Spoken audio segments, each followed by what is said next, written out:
You know how I say every Monday that it was another one of those days where you thought you know everything, but then it turns out you know nothing. I would put it this way. I don't know that I've ever seen a crazier Sunday. And with that, we welcome you into a Monday edition, wrapping up week 9 of inside coverage on Yahoo, the how and the why of any and everything you need to know around the National Football League. Before I welcome in my friends, actually the smarter two in this trio for the show, I just want to run down, hope you had a great weekend, by the way. I just want to run down everything that happened on Sunday. And, you know, we can actually go back to Thursday. So the Ravens announced they're back, and then the Dolphins fire Chris Greer. And then the Bears somehow beat the Bengals in a game that featured 89 points and is eventually going to be an NFL Films 2-hour documentary, and the Bengals have one of the worst defenses in NFL history. Then J.J. McCarthy beats the Lions and trolls them on IG. Then the Panthers punch the Packers in the mouth at Lambeau. And the Broncos score 11 points in the fourth quarter, and they rally and they win again. And the Falcons accuse the Patriots of shenanigans, and the Patriots win again. And then the best offense in the NFL gets dominated by a Steeler defense for which fans had a funeral outside the stadium before the game. And then the Chargers' best offensive lineman is hurt again, and they barely survive in Tennessee. And then Pete Carroll, stunningly, throws the ball on the 1-yard line and fails again. And then the Jaguars lose Travis Hunter before the game. And then the Saints get blown out by Sean McVay's Rams, and Sean's finally going to fire a kicker probably after the game. And then Sam Darnold is perfect, but then Washington loses its franchise quarterback. And oh yeah, the Bills beat the Chiefs. Ho-hum. I'm Andrew Siciliano, by the way. Jori Epstein is here. Frank Schwab is here. Jori, did I miss anything? I think we can go home now, right? Do we still need a show? Like, have you ever seen a Sunday like that, Frank? It was crazy. After week 8 was so chalky, just favorites blew out everybody. We're like, oh yeah, that's right. The NFL's completely unpredictable this season. But Andrew, try ranking football teams every Monday amid this madness. Nobody has stayed atop my power rankings for more than 2 weeks this year. I think we're going to be on my 7th different team having the top spot, and we're only through 9 weeks of football. Like, it's just, can we get a spoiler it's just bizarre alert this season. Maybe. Ooh, yeah, I don't Frank, know. Yeah, it's not going to be the Chiefs anymore. The Chiefs did not look good. There's no shame in losing at Buffalo, but they didn't look very good. So, yeah, this season is batty. And I'm wondering, like, what the record is for the most losses for the best record in the NFL, if that makes sense. Like, the best team in the NFL in 1992 was 12-4. Are we going to break that this year? Is any team this year going to be like 14-3, even 13-4? I don't know that I can answer yes to that. This is a very weird topsy-turvy season. I mean, the best record in the NFL is 7-2. The Colts, the Patriots, and the Broncos. That's all in the AFC. And then you have 3 teams at 6-2, Philly, Tampa, and Seattle. And they are all atop the NFC standings. Jori, so this is my bye week. I actually went to Syracuse. That's another story. But I had the chance to come home and go to Rams Saints. I decided to stay on the couch because A, I was exhausted. B, I just wanted to play with the remote and watch all the games. I mean, it was nuts. It was nuts to the point that Bills Chiefs, which did come down to a final possession, actually wasn't even that interesting. In the grand scheme of things, obviously it's interesting compared to, say, Bears Bengals, because of course we all saw that coming. Yeah, absolutely. Bears Bengals was crazy. We had an overtime game in the late slate. I thought that Vikings and Lions was totally different than the 9.5 point spread favoring Detroit made it out to be. And going back to what you guys are saying about the records, I mean, last year we had 2 teams in the Lions and the Chiefs who finished the season with 2 losses at 15-2 in the regular season. Everyone's got at least 2 losses now. So the likelihood is that the best records will certainly be worse than last year's. Yeah. We're recording this, and we welcome you to the show, as always. We're happy that you're here, listening or watching, liking, subscribing, however it is. We appreciate you being here. Inside coverage Monday through Thursday. Okay, with that aside, we lay this out basically 24 hours before the trade deadline. The trade deadline is 4 p.m. Eastern time on Tuesday. It's also Election Day. And there have been some moves that have been made, like the Jalen Phillips thing just before we sat down to record. This is officially official, a 3rd-round pick going from the Eagles to the Dolphins. Vic Fangio back with a guy he worked with for 1 season in Miami. So that deal is done. And there could be other deals by the time this thing posts. We understand that. We're going to have the big show coming up on Tuesday. We'll tell you about that coming up in a little bit. But I think we need to look at the games, not only on Thursday, but on Sunday, the Week 9 games in general, through the lens of how they could affect the trade deadline. Let's open with the Commanders. The Jayden Daniels thing was awful to watch, and the game was over. It was a 31-point game in the fourth quarter. Now, it wasn't like 2 minutes to go. It was 7.5 to go, but the game was over. I'm going to talk to Eli Manning about this coming up in about 15 minutes. I buried that lead. Eli Manning will join the show coming up shortly. But Jayden Daniels was still out there, and in the red zone, he ran a zone read, he got tackled cleanly, and he dislocated his left elbow. About 3 minutes earlier, and I'm not patting myself on the back, I said aloud to myself, sitting on the couch by myself, why is he still in the game? I bet you 9 out of 10 Commanders fans probably asked the same thing. This game is over. They were being embarrassed by the Seahawks. I mean, absolutely embarrassed by the Seahawks. There was no reason for Jayden Daniels to have been in that game. There's a chance maybe he comes back at the end of the year, but honestly, at this point, why would it matter? Dan Quinn did not want to put a timeline on it today, but he did want to fall on the sword. And this is important. Listen to the head coach of the Commanders Monday afternoon. Yeah, we can get rolling. I know many of you have been asking about the thought process of Jayden being in the game in that situation. I get that. I've been thinking about it, honestly, nonstop, too. And, for me, the answer is, man, I missed it. But I would, I'll fill you in on my thought process. At the start of the fourth quarter, I guess it was probably like 12 and a half minutes left in the game. And that was going to be the last drive for a couple of guys, Jayden and Zach and Debo and LT. And so we weren't going to have any read run plays and meaning no carries, for the quarterback on a run. And honestly, man, that's where I missed it. Of course, he could scramble. It's Jayden. It's what he's special at. And that is 100% that's on me. All right, so Dan Quinn takes the blame. 100% that's on me. Feels like he's speaking to ownership as much as he is speaking to the fans. But let's look big picture here. 24 hours before the trade deadline, Jori, we'll start with this one. At 3-6 now, how does the loss and the injury affect the Commanders potentially before that deadline? I think it means they should absolutely make I think it means that they absolutely should make a move before the deadline. I think that the Commanders, if you look at the New York Times playoff predictor, have a 1% chance of making the playoffs. 1%, not 30%, not 20%, 1%.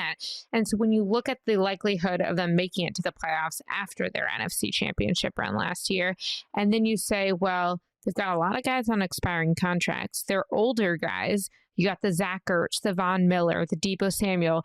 And, oh, by the way, all those guys have playoff experience. So these are people who, if you want them to help you into the postseason, they know what it's like to have been there. So I think that teams should be calling them. And Deebo's really interesting to me because we'd have to see what other teams want and need at that position. It's not been the top position we're hearing in the way that pass rusher and cornerback has been from a need and desire standpoint, but that's one where I think he can help a team in the playoffs.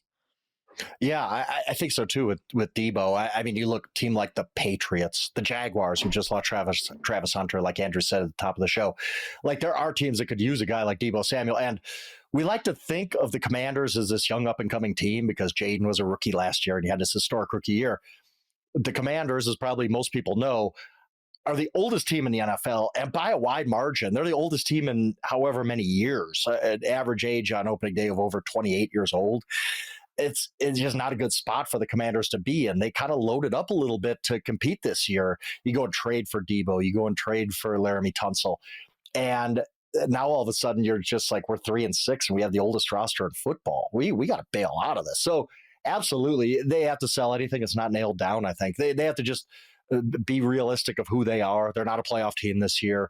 It is a disappointing season. It'll hurt to trade off pieces at the deadline when you thought you could, hey, we just made the NFC Championship game. Let's try to make a run at that again.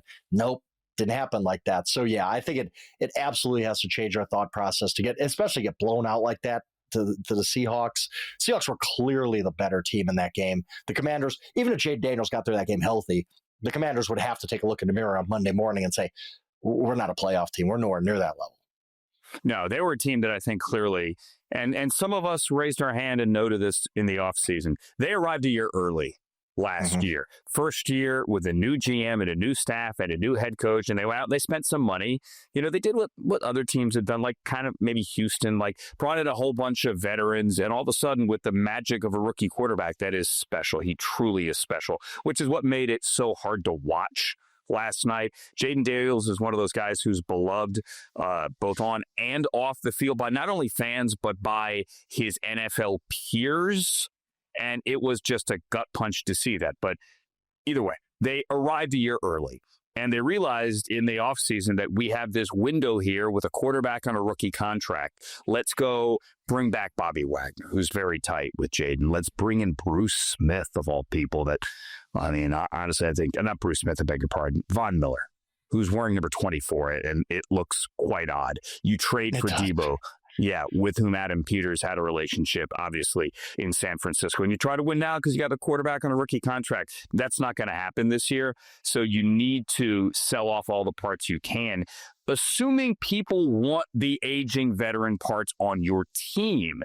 You know, and I heard from Commanders fans this morning, sell, sell, sell. I don't know how much there truly is to sell on that roster. How many people truly want Deebo Samuel? They'll look at him and say he looks a bit overweight. He doesn't look like he has the same burst he used to have. You know, where are we going on the Commanders roster? And we say, yep, we want that guy. Andrew Wiley is not going to move the needle. There are probably other offensive linemen out there that other teams would be more interested in on other rosters. But I'm with you. Any return they can get for the pieces they have, I think it is time to do it. And there's Andrew Wiley. There's Nick Allegretti. Obviously, that is from Jordan Schultz. If you want to believe those pieces, I don't know. But that is out there. I think it's kind of the other way around in Green Bay. So Tucker Kraft blew his knee out on his 25th birthday, and that is awful for the Packers. Also awful for the Packers, they lost at home to Bryce Young and the Panthers. Couldn't get anything going against that Carolina defense, really? Couldn't get anything going, and they lost as nearly a 10-point dog at home. The Packers have already paid their quarterback. Now, they do have Luke Musgrave behind Tucker Kraft. Does not put up the same kind of numbers, obviously. But are the Packers in position now to go get a David Njoku, to find anything that they can do to try to improve a team that lost to Carolina, that lost to Cleveland, that tied to Dallas, that you think right now, Jori, is in a window to win? And the Lions just lost. I know, obviously, you wrote about that game. You saw that one. But what do the Packers do now? It's a great question, because I think that when I look at this, you started saying, what's the production that Tucker Kraft is having? And he's having by far his best year. I mean, he was up to 61 receiving yards per game after about 22 years ago, 40 last year, 6 touchdowns, on pace for 12 to 13 when he's never had more than 7. I mean, he was leading this team in both receiving yards and receiving touchdowns. So this is their top pass catcher going out. And then when I talk to people who have played against the Packers this year, they're like, oh, well, it's not just about what he's doing in the receiving game. He's a complete tight end. He's competitive as a blocker. We have to worry about his run after the catch. We have to worry about his vertical threat. Our safeties and linebackers, we're not really sure who to put on him because he's not really a great mix for either. So he was a threat for them in so many ways, as we saw, especially in Pittsburgh last week and really in multiple games throughout this season. I think you could say, okay, go get Njoku and go try and have someone fill it. But I'm not so convinced that any tight end the Packers would be able to get would fill that spot. And so I would wonder, are they better off trying to go in-house with someone who knows the scheme well? Because I do think that we've seen in recent NFL years, in order to give yourself the best bet to make a deep run in the playoffs, you do want your George Kittle or your Travis Kelce. Like, you want your tight end. Yeah, absolutely. And especially for this team. I think Tucker Kraft was the all-pro tight end at the midway point, if you're voting on such things. Like, he was the best tight end in football. That's how much of a leap he made. You can't replace that. Like, people are like, oh, yeah, go get David Njoku. David Njoku is a really good player.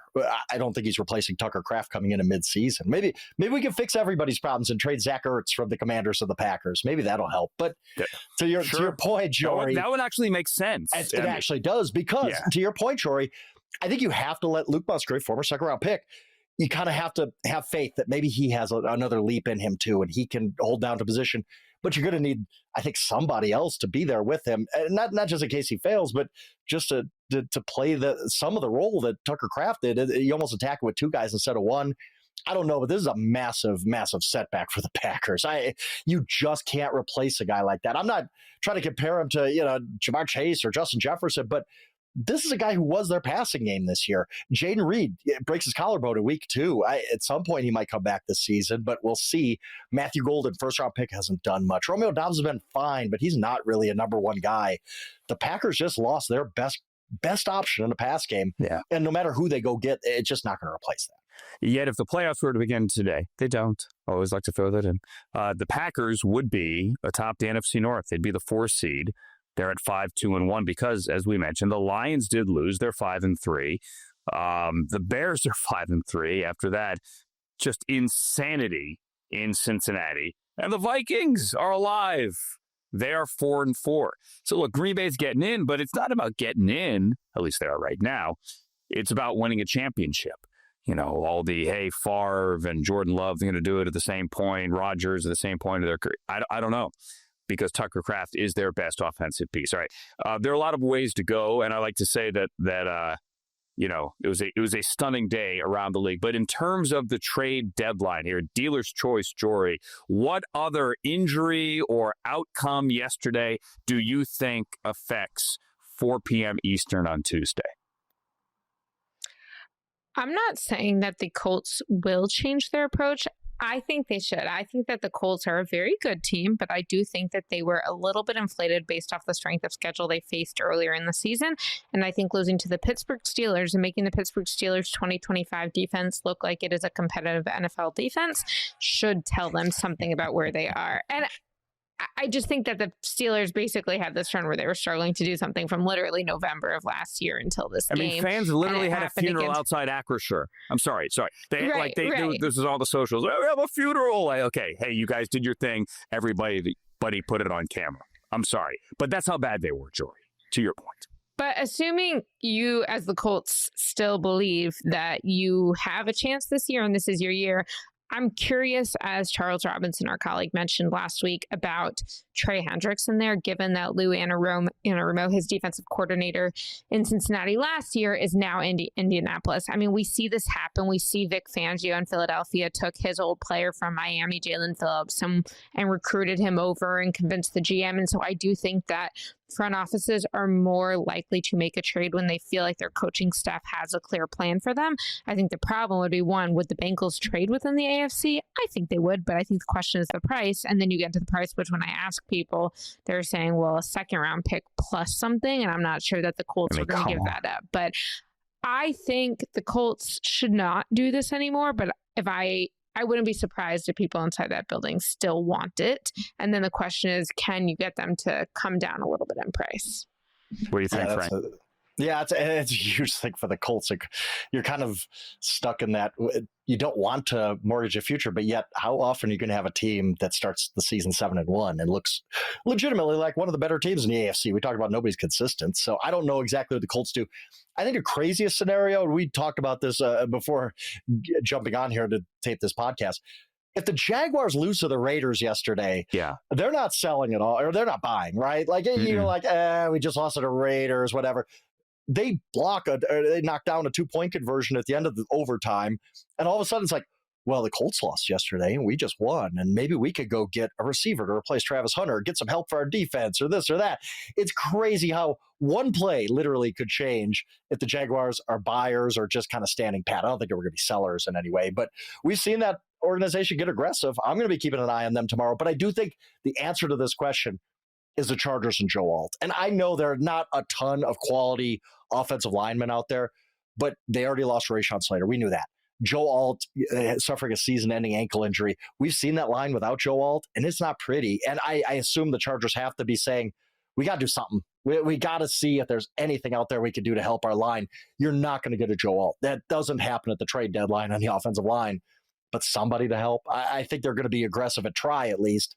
I don't know if they're going to be successful, but I think the Chargers are the one team that probably went from we can patch it through with this line and be fine. Mekhi Becton will be back. Joe Alt, blah, blah, blah. Now it's like we just need to get help somewhere because this line isn't very good without Joe Alt.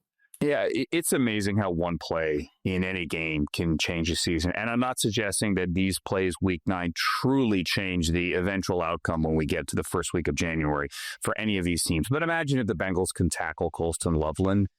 Right. Imagine how good they feel or how different they feel heading into the bye today. Zach Taylor may still be asking or may still be asked on Monday if he's getting rid of Al Golden, his defensive coordinator, and the answer is no.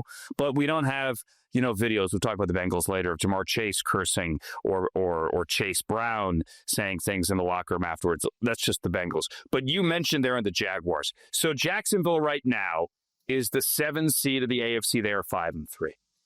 If Devon Hamilton doesn't knock down that 2-point conversion with a couple of seconds left on the clock from Geno Smith, and I think Tyler Lockett was open. Yeah, if Hamilton doesn't get a hand on that pass, the Raiders, the lowly Raiders coming out of a bye, find a way to beat the Jaguars. And today in Jacksonville, the headline is Travis Hunter out at least a month, maybe more. Jaguars fall flat against lowly Raiders, drop to 4-4. Think about it.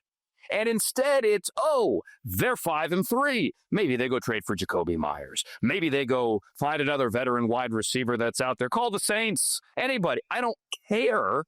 Let's go trade for a wide receiver because we're 5-3, Jori. And guess what? We're going to make a run now.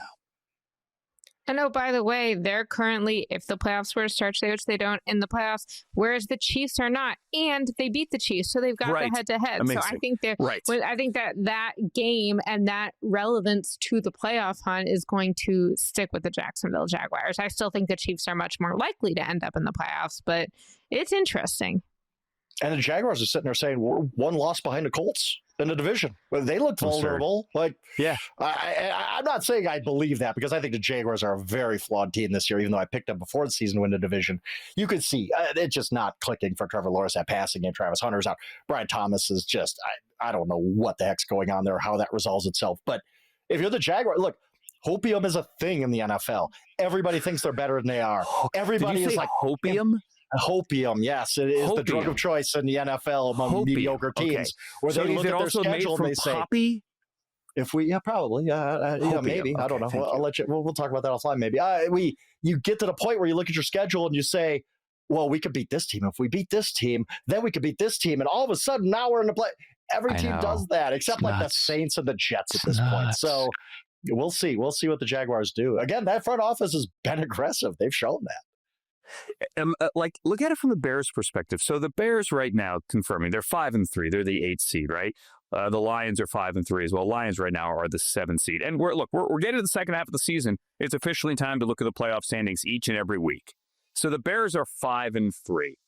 If Colston Loveland is tackled where he's supposed to be tackled, terrible. We are not. We are sitting here today talking about how panicked Caleb Williams looked in the 3 previous plays, running around in the backfield and barely avoiding disaster on that final drive. Caleb doesn't see it. What's he doing? Get the ball out. Stop trying to play hero ball. What are you doing? But on that play, he made a ridiculous throw, and he found Colston Loveland over the hand of a linebacker and in the soft spot on the zone. And then 3 Bengals. Go do the search on the interwebs, and you could find the freeze frame there of 3 Bengals triangulating Colston Loveland, and none of them tackled him. The Bengals opened Sunday leading the league in missed tackles by like 30. Team missed tackles by like 30. And then they had 15 in that game yesterday. I mean, the Bengals 15? Can tackle. 15, as somebody told me. I did not know Although that might just be my buddy who's a Bengals fan who is out of control, like nothing but gallows humor. It seemed like it, though. It seemed like Hold on. You want a good one? So my buddy, we'll name drop Michael Berger, former NFL Network producer, amazing producer, and one of the most impressed Bengals fans on earth. After Flacco and the Bengals took the lead with how many ever seconds left? 54, he said a buddy texted him, like, congratulations. And he wrote back, I will Venmo you $100 if the Bengals win this game. It will not happen. And it didn't. It did not. It didn't. The money is still in his wallet. He would have gladly paid the money, but the money is still in his wallet. Coming up, Eli Manning. As a quarterback who took a couple of sacks in his career, what does he think about Dan Quinn's decision to keep Jayden Daniels in the gameplay? And for that matter, Brian Daboll's decision to have Jackson Dart running around down 17 with like under 2 minutes to go taking hits in the Giants' loss. We will ask Eli Manning coming up next on Inside Coverage. It is always great to have this guy on the show. He is a two-time Super Bowl champion, joining us on a Monday morning here to look back not only on the Giants, but what happened with everything in Week 9. Eli Manning, welcome to Inside Coverage on Yahoo. It is good to see you. Good morning. Good morning. We are taping this on the morning, even though the pod is released tonight, so all kind of rubbing our eyes and trying to figure out what happened last night at the NFL. I assume you were up when Jayden Daniels got hurt. It's a 31-point game. He's running a zone read in a game that, quite frankly, was over in the first quarter. Eli, for a guy that is like so beloved, like on and off the field, like how difficult that is as a fellow quarterback is it to watch that? Yeah, I mean, you hate to see any injuries because you know how hard these guys work and how important it is to him. He's coming off of an injury. It's probably why he's in the game at that moment, just because he's been out for 3 weeks. Hey, let's get our guy back in rhythm a little bit. Let's get some confidence going. Let's have a good drive here. Let's get a touchdown, and then you have the injury. I guess you're thankful it's not his throwing arm, at least, hopefully, can heal faster from that, or it won't be something that could be, career ending in that sense, just, thinking of the worst scenario. But, you hate to see injuries. You hate to see, anyone get it. It's part of the game, unfortunately. So, hopefully, these guys respond well. He's young and should make a full recovery. We're praying for. I know you're a competitor, okay? And your career's over, so you can admit it now. Was there ever a moment where you were in a game late in a blowout? And again, I know you always want to be out there. And you went like, dude, what am I doing? Like, why am I still in here? No, I mean, I think there's always that.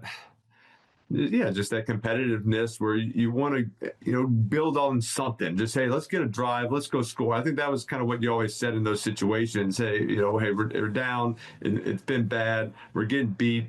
But, hey, that's kind of what you'd say on the sideline. Let's go get a drive. Let's go score a touchdown. Let's have something to feel good about is going into next week that we can make some plays. We can get some drives going. It doesn't have to be a total negative everywhere. So, I think that's probably what they're thinking in Washington a little bit, just with that scenario, just because, it wasn't just this game. It was kind of been a few games, and they haven't, he hadn't played much. And so, I mean, there's probably some times where I said, you know what, I wouldn't mind right now if coach took me out. I wouldn't mind just kind of moving on to the next week. But I think that builds a lot of toughness in these players. That's kind of why you hang in there. And after a bad one, or you're playing a bad game, hey, you got to work yourself out of this sometimes. And it's not sitting on the bench. It's not watching film. It's being out there, making the plays that hopefully get you out of that funk. Okay, but is it different when you're watching a Giants game? Because yesterday,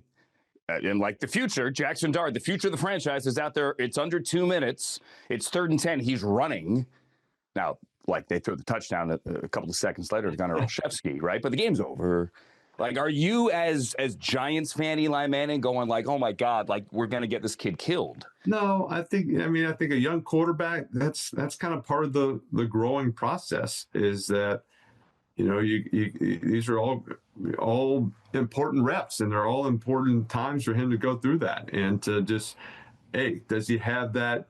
Let's grind it out no matter what the circumstances. Is it a belief that we can get things going? Because, it's working on a 2-minute drill. Like you need work on those 2-minute drills in that scenario because you might, you're going to get into that real action eventually, and you're going to need a 2-minute drive to go win a game coming up. And so these are all critical moments where, hey, you got to go out there and go make the plays. And this is, something you can watch. This is what we did well. This is what we didn't do well. Learn those scenarios, watch the film from it, and make notes and get better from it.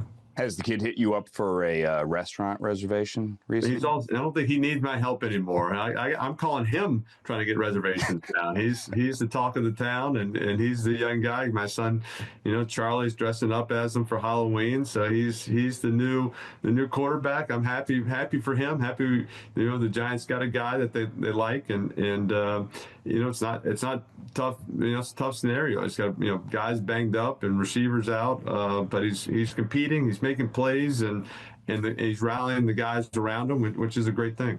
What would you have said if Charlie came to you and said, "Dad, I want to be Cam Scatterboo for Halloween"? What would you have said? I love it. Like shirt off, the whole thing. Yeah. I think sure. I don't think Charlie has the physique to pull off the Scatterboo right now. I don't think he had. I told him he's got to get in the weight room a little bit if he's gonna, start taking off his shirt or want to wear a tank top. He hadn't earned the right to wear that tank top yet. So he tried to wear the chains, darts chain, to school today. We had to nix that. So no, that was a Halloween costume. No more costumes. Hold on, was it real ice or was it plastic like from the costume store? No, just an Amazon special. So just something that just for the costume, just for Halloween.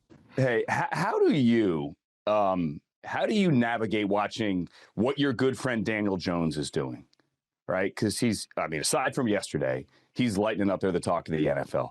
He's your buddy. I assume you're happy for him, clearly. But how do you navigate watching him and then at the same time as like the guy whose jersey is retired go, wait a minute, we cut him? Hey, you know what? I'm happy for Daniel. That's all I can say. And he's playing extremely well. They had a rough one in first Pittsburgh, who's always a top defense, and that's just part of the NFL. You're gonna have those days where it's tough, and he's been through it before, so he'll bounce back. They're still a good team. They still had played that game close, and even with 6 turnovers, we're right into it. So I think that's always a sign you're on a good team when things are going bad and you're making every mistake, but you're still finding ways to stay in the game and give yourself a chance to win at the end, which they're doing. So, I understood the circumstances from both sides and what the Giants had to do and what he had to do and how it was going last year with him there. So, I've seen a couple guys leave the Giants and go on and play pretty well with Saquon, with Daniel, and that's just part of football. So I'm happy that Daniel could go somewhere. And you've seen that with a lot of quarterbacks. You've seen it with Baker Mayfield, and how about Sam Darnold? Being in a number of places, and these guys kind of getting that second chance and taking advantage of it. So it's I think it's just a reminder. Playing quarterback in the NFL, it's not necessarily, in the old days, it used to be, hey, we were not expecting this guy to play until his 3rd, 4th, 5th year, because that's when you're mature enough to know everything and handle everything. Now we're kind of throwing him in early, and just because a guy has some early success doesn't necessarily mean it's going to continue to go smoothly. And you see that with a number of guys. It's usually kind of that 4th, 5th year when guys start figuring it out a little bit.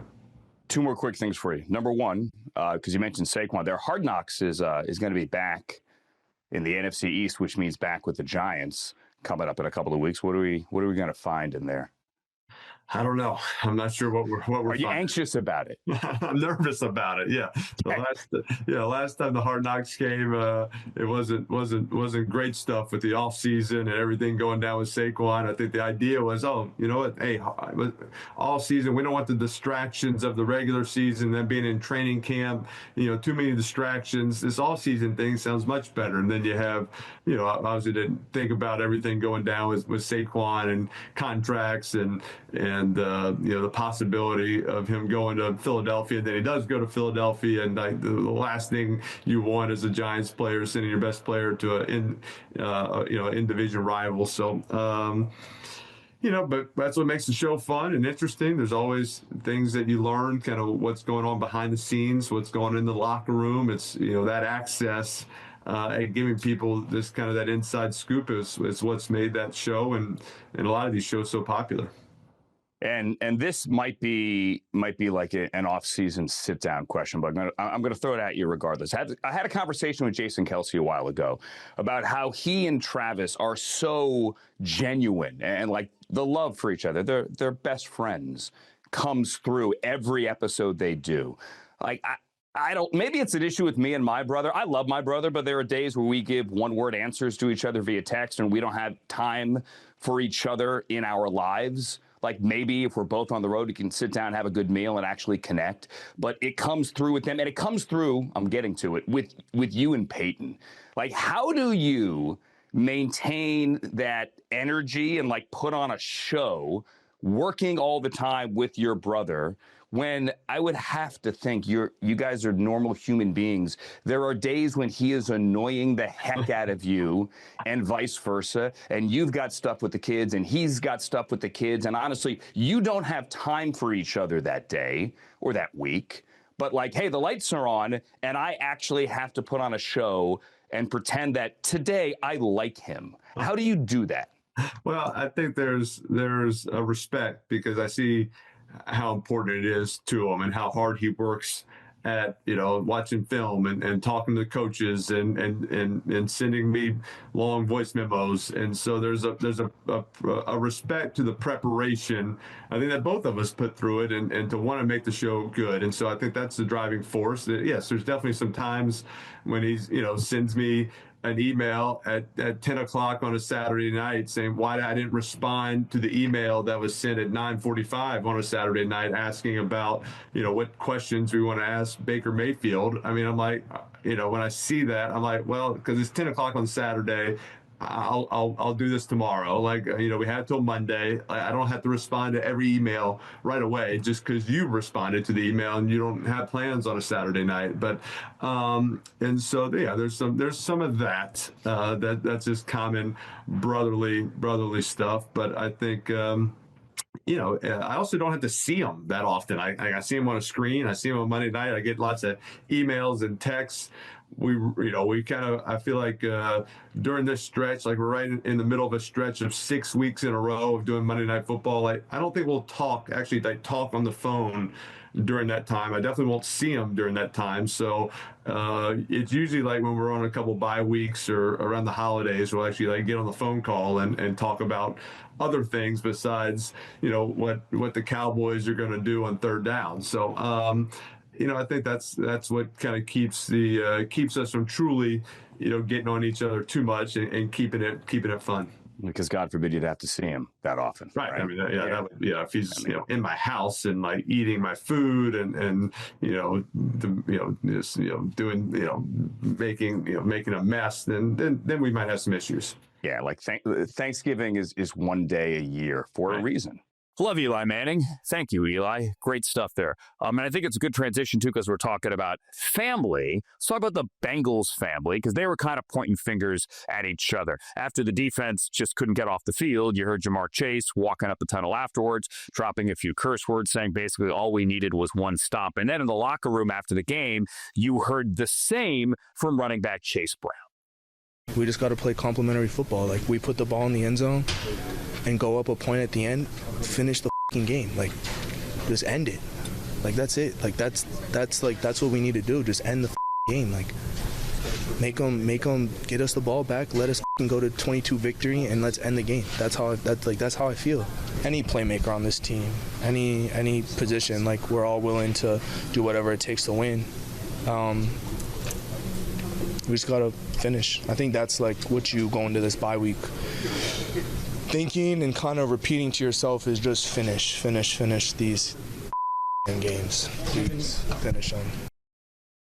Finish him, Chase Brown. And he also, we should point out, did point out that early in the year, specifically say week 1, when the offense did nothing, was dominated by the Browns in Cleveland, yet they still won, that early in the season, the defense did do its job, Jori. But we should point out that Zach Taylor today said, and I'm paraphrasing, he didn't like what Chase Brown said, and he let him know it, and that stuff needs to be kept in-house.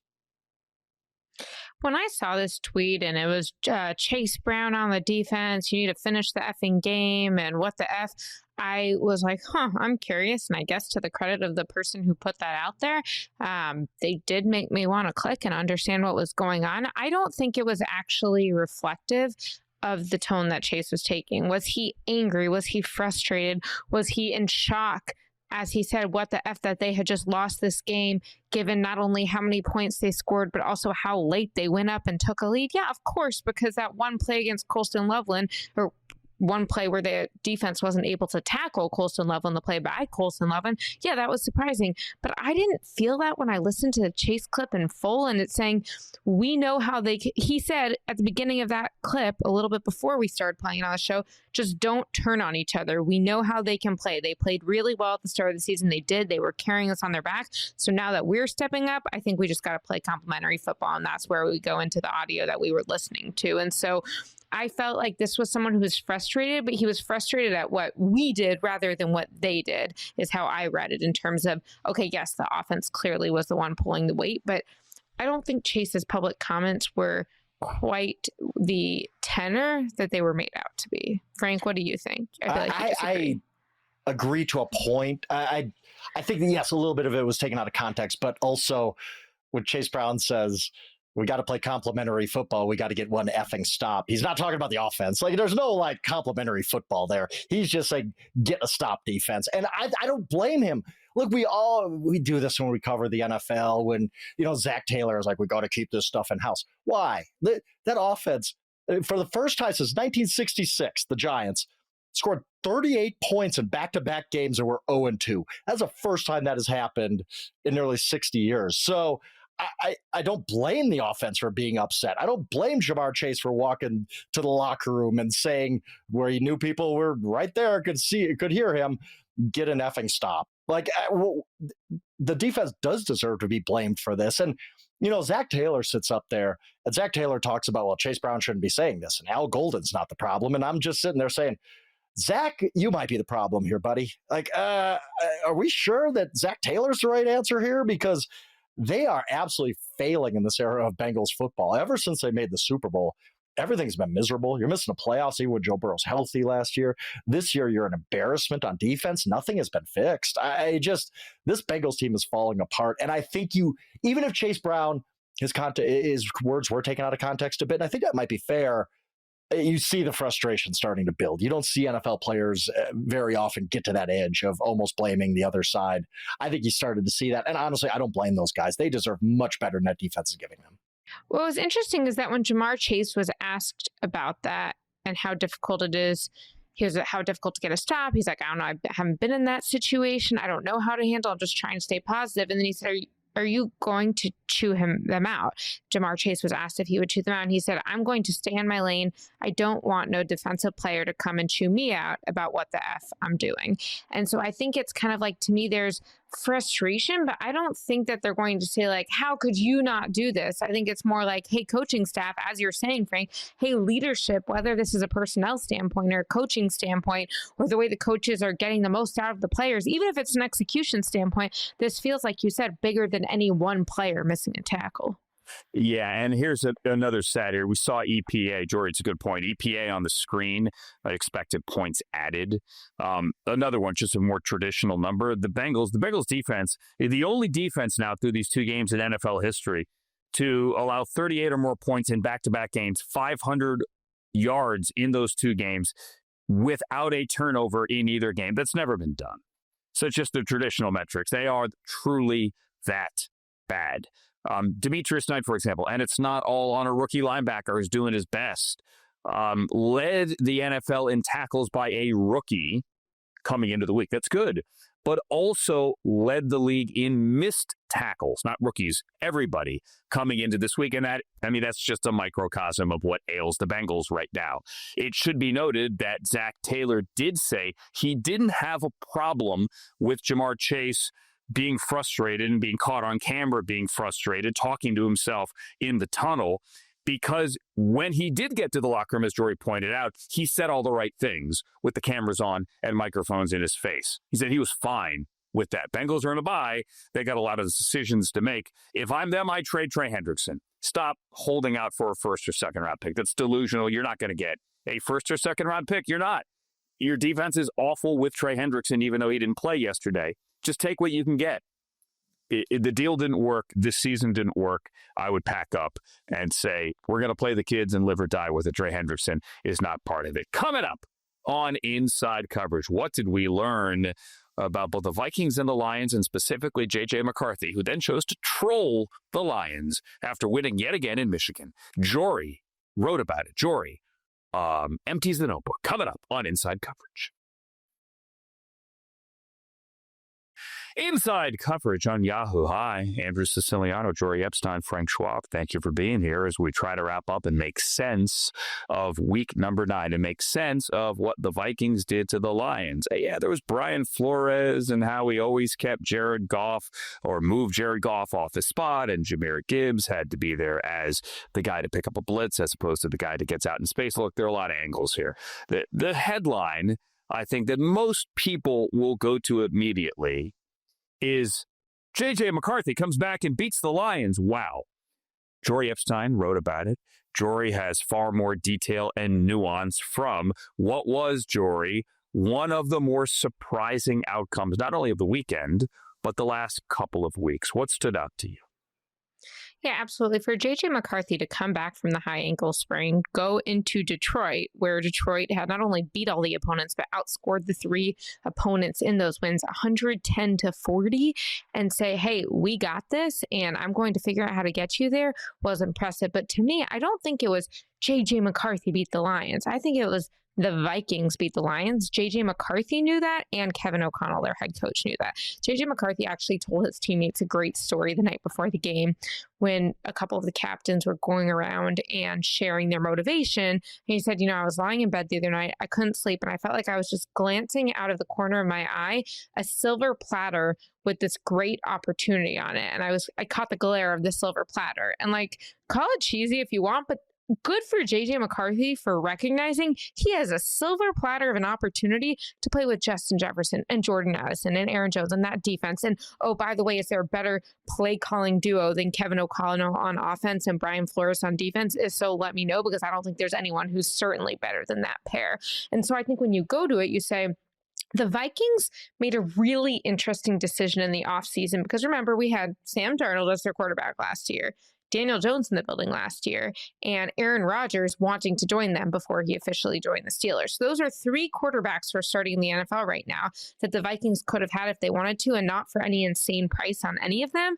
And they said, we're going to roll with J.J. McCarthy. And I think what people misunderstood about the bet that they took is I think people thought they were saying J.J. McCarthy is a better quarterback than those 3, or he will be better for our team than those 3. When in my opinion, from what I'm hearing from people in Minnesota going back to the spring, it was less J.J. McCarthy is a finished product now, and more we have a cast around him that we don't need the quarterback to elevate everyone else around him. We just need him to kind of keep them at that level. We don't need to win because of him. We just need to win with him.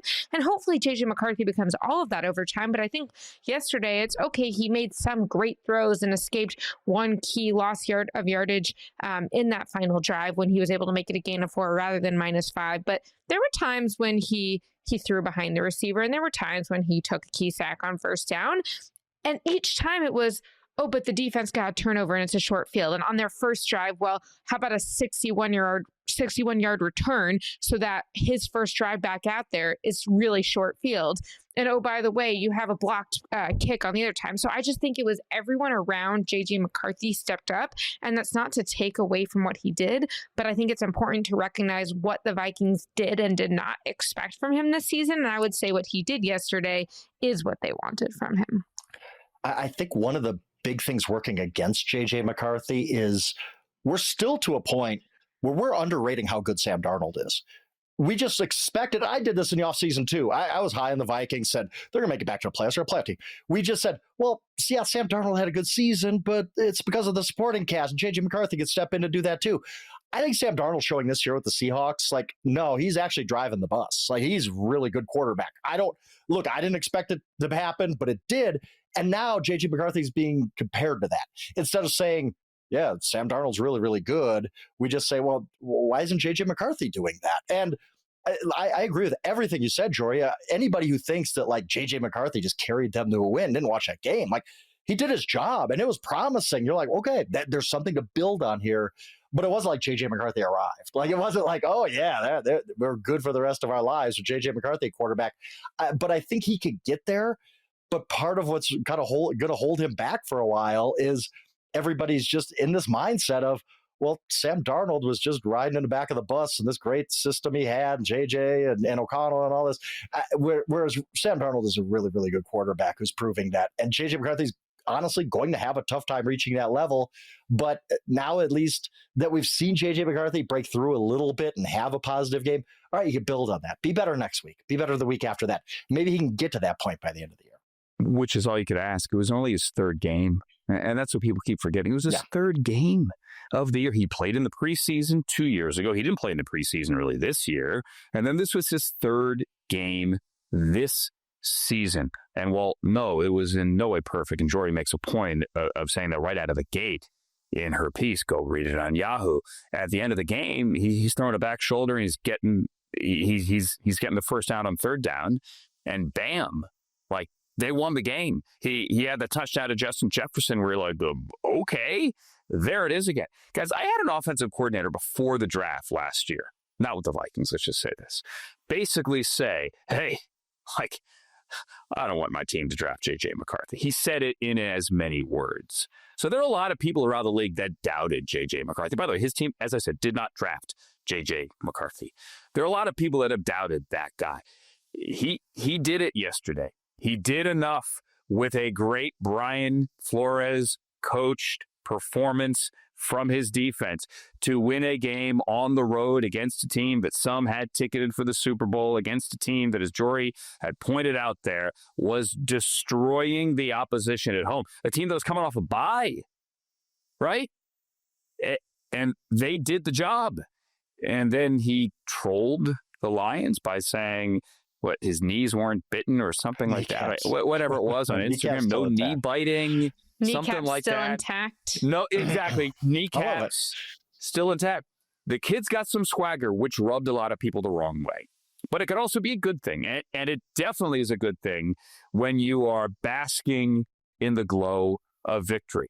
And what also is true, the Vikings did know they had a good thing there. They did know they had it with Sam Darnold. I think they realized they had to, if you take a quarterback at number 10 overall, eventually give him the keys. And I also think that they looked at the way Darnold played in Week 18 and the wild card loss to the Rams and were kind of scared off. I'm like, I don't know now. I mean, it felt so good, and then that. How do we pay after those 2 weeks?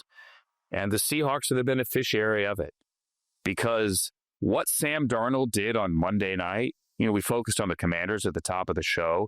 Darnold looked like he was playing 7-on-7 in Renton, Washington, next to Lake Washington during training camp. It was spectacular. It was it looked as if he was the best quarterback to ever live. I know that sounds like hyperbole, but that's how good he looked. A little bit, Andrew. I mean, everyone can benefit from this decision, I guess. The Seahawks are the immediate beneficiary, and Frank, the Vikings are still trying to figure it out. Yeah, absolutely. Seahawks are the best team we're not talking about, period, point blank. The Seahawks are as good as anybody in football. And even last night, for 3 quarters and 10 minutes or whatever it was, we're like, ooh, wow, the Seahawks. And what are we talking about today? We're talking about Washington and Jayden Daniels. So even when the Seahawks finally get the spotlight and finally show the world, like, yeah, we're actually one of the top 5 teams in football, it gets overshadowed by an injury. But yes, does anyone care? Do they care? Seahawks fans care, I don't think they do. I think I love him in the shadows. I think you asked right now, if you asked 100 pretty competent NFL fans who pay attention who's going to win the NFC West, I think 95 of them would say the Rams easily. Why would I say otherwise? I just think everybody's sleeping on the Seahawks, who are – there's no weakness in that team. I love the Seahawks this year. They're really, really good. Well, and I think it's interesting because we're at a point where both the NFC West and the NFC North races are actually really tight. Now, they don't look the same. The NFC West has 3 teams with 6 wins already, and 2 of them only have 2 losses. The Niners do have a 3rd loss, but the fact that they've gone 6-3 with the injury luck they've had is pretty remarkable. And so I think that Seattle and the Rams are both going to make the playoffs unless something crazy happens. Niners might also. To me, it's not really about which team. It's more about what they do when they get there. And I think we saw last year the Rams can surprise people in the playoffs, including Sam Darnold. And I think the NFC North, though, I mean, J.J. McCarthy goes in there. They're 2.5 games behind the Packers, 2 games behind Detroit. And now all of a sudden, Green Bay loses, Detroit loses, and Minnesota at 4-4 is a game and a half out of the lead of the division. Now, I'm not saying they're going to get there, but they definitely have a chance now. I think the schedule is really going to be the question. They have a lot of games coming up against the NFC North, don't they? The Vikings. Like, I don't think they've played the Packers. And they've beat the Bears. They beat the Lions. Like, they could get on a roll. They're the only team in the division who has won 2 games in the NFC North. Interesting. And as I said, it's officially that time of the year where you start looking at conference wins, division wins. I mean, people are going to laugh at what the Rams dismantled the Seahawks. I mean, the Saints, that game was never a doubt. They need conference wins. A lot of the Rams schedule early in the year was against the AFC. So there's a big win for them. And they lost on the road to the Eagles. So it's fun. It's fun to start looking at the standings already. Like it's getting cold. Thanksgiving is right around the corner. Time to start looking at the standings. I can't recommend enough Jori's article. Go find it on Yahoo about that Vikings victory over the Lions. And Frank, we wait with bated breath here. Your new power rankings. Might the Seahawks be number 1, Frank?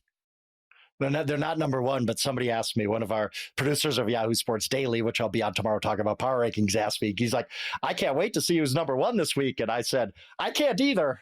Because I don't know. I put them all in a hat at this point. I literally do not know who the best team in football is right now. Like, anybody's guessing at this point. There's no great team this season, and I think that adds to the excitement of the season.